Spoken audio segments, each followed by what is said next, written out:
Hey everybody, I just want to say thank you guys so much for subscribing to JQ's World right here on YouTube. And at the same time, thank you guys so much for watching my little show on his channel. And on tonight's episode, I'm going to talk to you guys about TLC. Don't forget to watch it this Sunday at 8 p.m. Eastern, 5 p.m. Pacific on the WWE Network or your local pay-per-view provider. The first match we're going to talk about is Nikki Bella versus Carmella in a no disqualification match. Now this one has been going on for a long time, and I don't get why these two are, bickering, okay? You have one girl who is from NXT who basically have nowhere to go. She's going to be a jobber, I guarantee you. And on the other one, you have basically John Cena's bitch. John Cena's girlfriend, obviously, aka fiance, aka never going to put a ring on it. So I wish these two the best of luck, and moving forward, probably going to be like a grade C match anyway, so I'm going to go for Nikki Bella because of the experience. Now the second match we're going to talk to you guys about is The Miz versus Dolph Ziggler, and basically Dolph Ziggler's last chance on becoming Intercontinental Champion in a ladder match.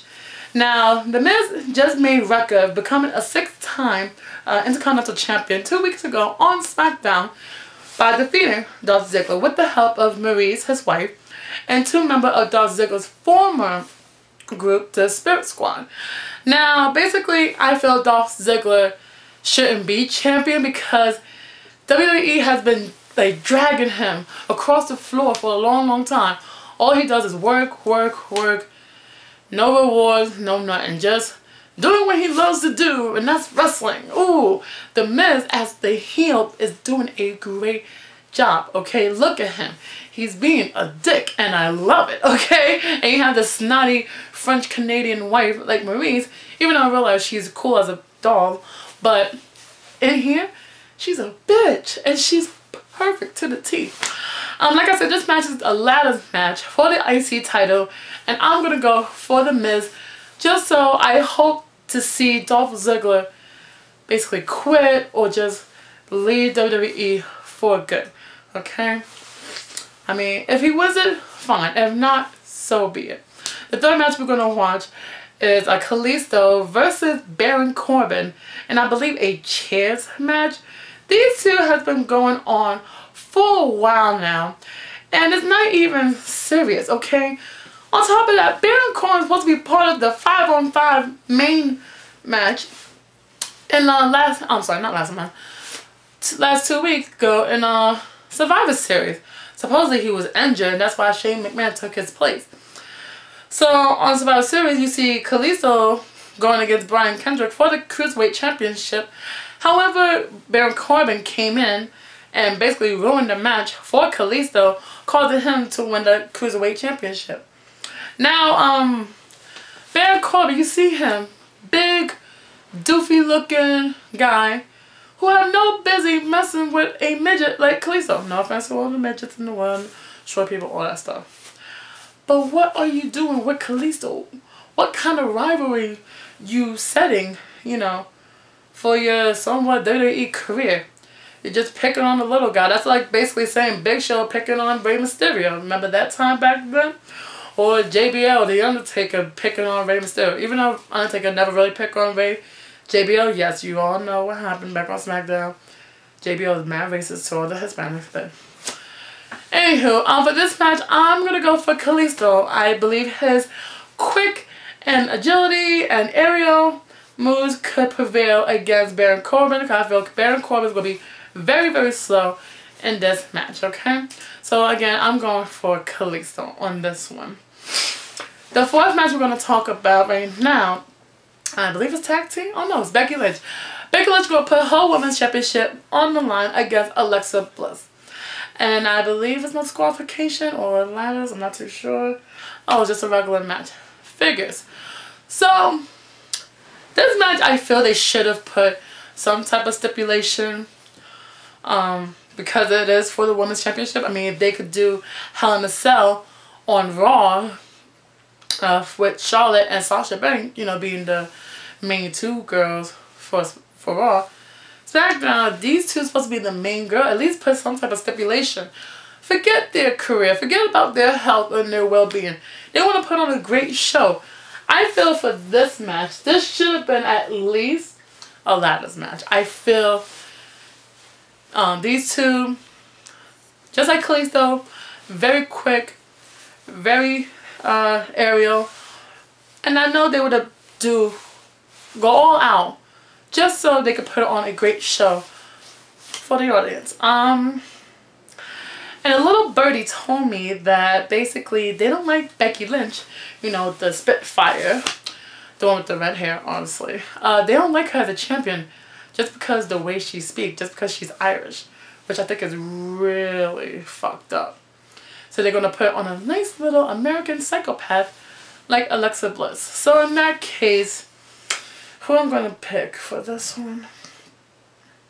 I really want to see Becky winning, but I have a bad feeling they're going to give it to Alexa Bliss. I have a bad feeling. But I'm going to go... Oh, God. I'm going to go for Alexa Bliss. I think it's going to be a new champion. Unfortunately. But that's how I feel. I think Alexa's going to win this match. And I hope she does. You know, it'll be a great new title for her. The next match we're going to talk about is the main event. AJ Styles, the phenomenal one, putting his WWE World Championship on the line against Dean Ambrose in basically a TLC match. Tables, ladders, chairs, basically no disqualification, no count out. You can do whatever the fuck you want. And you can bleed. I hope they bleed. Because, you know, Dean Ambrose was supposed to be, you know, the lunatic fringe and being all crazy and stuff. And going against the sexy, good-looking, soccer mom hair, we don't care, phenomenal one, AJ Styles. And I'm going with AJ, okay? Bullet Club for life. AJ has carried this championship so far since, what, September? So September, October, November, now in December. I know it hasn't been a full 3 months, but let's say 3 months. AJ Styles has carried this belt with class, with dignity, with some good, how can I say, has the face basically to take control of a show. Okay, just like how back then John Cena dick ass was running the place with every single last belt there is, except for the Women's Championship and the Divas Championship belt and the Cruiserweight, because you know he's big. But at least with AJ, with SmackDown, you know, trying to give people a chance, AJ has that body and the look to carry the championship. Dean Ambrose, who was, you know, the former WWE World Champion, he just looks sloppy, and I don't feel comfortable with Dean Ambrose as a champion. Now, do I feel Dean Ambrose could win this match? Of course. This is his match, you know. TLC, anything go. He used every single last weapon there is, including the kitchen sink. However, AJ Styles, former IWGP World Champion, former TNA World Champion, former TNA X Division Champion, who knows how to wrestle, who knows how to use object in his favor. Don't count him out, okay? Soccer mom here and all, let's put that shit to the side. He will defeat Dean Ambrose. And another way he'll defeat him, by good old no-chin motherfucker himself, James Ellsworth. I feel he's going to turn on Dean Ambrose. I feel he's going to be on AJ Styles.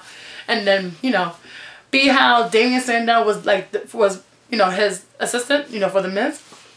And turn him to be, you know, Damien Mizdow, whatever. I feel James Ellsworth is going to be the new mini AJ Styles and turn his back on Dean Ambrose, causing AJ to win the match and retain his belt. So I am going for AJ Styles, okay? And I feel that they're not showing another match, because I actually forgot about the tag match, tag team championship match. The tag team champions, I believe, Heath Slater and Rhino, going up against the new #1 contender, Bray Wyatt and his partner Randy Orton. Now for this match, I feel that Bray and Randy should win. Don't get me wrong. Heath Slater, Rhino, great tag team. They put on a good show. They finally gave him a contract after becoming the new SmackDown Tag Team Champions. He got a job. He doesn't need the belt no more. They did not say, oh, you must retain the belt at all times to have a job here on SmackDown Live. You just have to win the championship, the tournament for the Tag Team Championship. And that's what he did with Rhino. By defeating the Usos at Backlash. So, no offense to Rhino, because you're old too. Bray Wyatt needs a championship. If not the main world championship, give him tag team. Randy, he done it all too. He was the IC, he was world champion, he was tag team, you know, from time to time. Give him another tag team championship ring. I feel that there should be a new tag team championship, and I'm going for the Wyatt family. I'm going for Bray Wyatt, and I'm going for Randy Orton. And I hope they win. Okay? Heath Slater, you got yourself a job. Now get the fuck out of here. I'm sorry. On that note, I'm gonna end it with that, okay? Oh yeah, the pre-show, which I'm not gonna watch, Kane versus Luke Harper for a chairs match. Who gives a shit? I'm sorry, who gives a shit?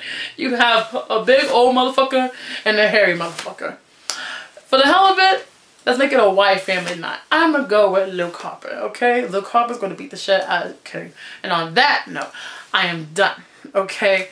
Thank you guys so much for watching. And don't forget, TLC this Sunday at 8 p.m. Eastern, 5 p.m. Pacific at the American Airlines Center in Dallas, Texas. Don't forget to like, share, and subscribe. And tell your friends, tell your mama, tell your dad, tell your ex-girlfriend, boyfriend. I don't care. Just watch us, okay? And I'll see you guys next week for the results. Peace.